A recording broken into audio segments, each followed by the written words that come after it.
quero fazer 3 esclarecimentos em relação à taxa de juros. Primeiro, em relação à taxa de juros na ponta, que no Brasil é alto, mas isso está relacionado muito com o funcionamento de justiça e dificuldade de recuperação de crédito. Por exemplo, vá no banco hoje, entra no Banco do Brasil, aí você vê 2 tipos de empréstimo. Pega um empréstimo para comprar qualquer coisa, um crédito à pessoa física, sem ser consignado. Depois pede um empréstimo, a simulação com consignado. A taxa do consignado é metade do não consignado, é exatamente a metade. O do não consignado é 3, 4% e o outro é 1 ponto alguma coisa. Então, assim, parte dessa anomalia de taxa de juros alta na ponta do empréstimo está ligado com questões jurídicas, de funcionamento da nossa justiça. Ela é lenta. Nos Estados Unidos, não estou falando que os Estados Unidos é certo, também me dá medo como funciona nos Estados Unidos. Nos Estados Unidos, você deixou de pagar uma casa, o banco recupera em 3 meses. Eu acho, inclusive, assim, exagerado. No Brasil, você deixa de pagar um carro. Há 10 anos atrás, o banco teria muita dificuldade de recuperar o carro. Hoje ele recupera em 6 meses. Então, os empréstimos que têm garantia, como juros, empréstimo consignado, a taxa de juro é metade do não consignado. Então, mostra muito a questão de dificuldade de recuperação de crédito. Isso a gente está falando da taxa de ponta. Quando a gente vai para a taxa de setor público, aí tem uma coisa interessante, que é o seguinte: a taxa de juros ela caiu muito no Brasil de 2002 até agora. Só que aí eu quero mostrar esse gráfico aqui. A Selic em 2002 era 23%, 26% ao ano. A Selic caiu para 11%, era 23%, caiu para 11%. Qual a taxa de juros da dívida líquida do setor público? Quando a Selic era 23%, ela era 15,5%, 17%. Quanto é que ela é hoje? 17%. Como é que a Selic caiu de 25, 26 para 11%? Em 2012 chegou a 7,25%. E essa taxa de juros aí, implícita da dívida líquida, que é de fato o que vai influenciar quanto a gente paga de juros, que é 5,1 do PIB que a gente pagou no ano passado, por que ela não caiu? Por que ela não caiu? Sabe por quê? 2 coisas. Acumulação de reserva. Quando a gente acumula reserva, a China consegue acumular reserva porque o custo é quase zero. O Brasil, para acumular reserva, tem um custo elevadíssimo, porque ele pega a reserva, aplica lá fora, ganha 1, 2% ao ano, e aqui ele tem que se dividir pagando 11%. Então, de cada $1 que eu acumulo, eu tenho um custo de 10%.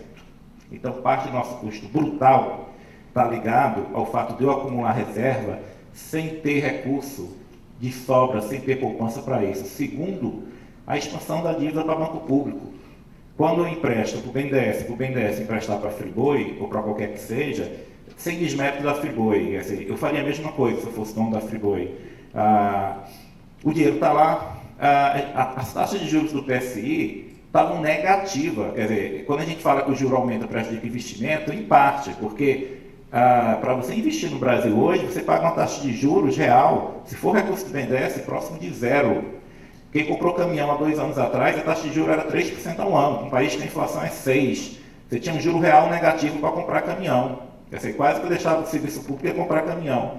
Então, assim, não é tão caro. Só que quando eu faço isso, tem um custo que aparece aí. Quando o Tesouro emite 100 bilhões, e pega esses 100 bilhões, e emitiu a Selic que hoje é 11%, e empresta ao BNDES por 5%, 11 menos 5, 6% de diferença em cima de 100 bilhões, dá o quê? 6 bilhões de reais.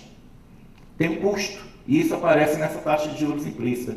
Então, grande parte, por que essa taxa, o custo médio de endividamento do Tesouro em 12 meses, vocês pegam lá os relatórios do Paulo Vale do Tesouro, é 11% ao ano. Por que a taxa da dívida líquida é 17%, se o custo médio de endividamento do Tesouro é 11%? Porque aí está o efeito da acumulação de reserva e os subsídios que a gente dá via bancos públicos. Se a gente diminuísse a diferença entre a TJLP e a Selic, o custo disso aí caía. O custo dessa dívida caía. Então, parte da nossa anormalidade em pagamento de juros, pagamento de juros do setor público vinha caindo. A gente pagou em 2003 de juros 8,5% do PIB. Caiu até 5% em 2008 e desde lá não caiu mais. Flutuou um pouquinho, mas não caiu mais. Por quê? Porque a gente já começou a acumular muita reserva e emitiu 10 pontos do PIB. 10 pontos do PIB é coisa pra caramba. Em dívida pública para os bancos públicos. Novamente, nada contra os bancos públicos.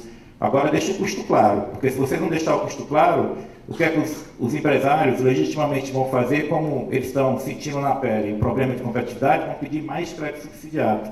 dá para o setor público dar crédito subsidiado para todo mundo, seria ótimo, eu próprio gostaria de ter crédito subsidiado, mas não dá, o custo é alto.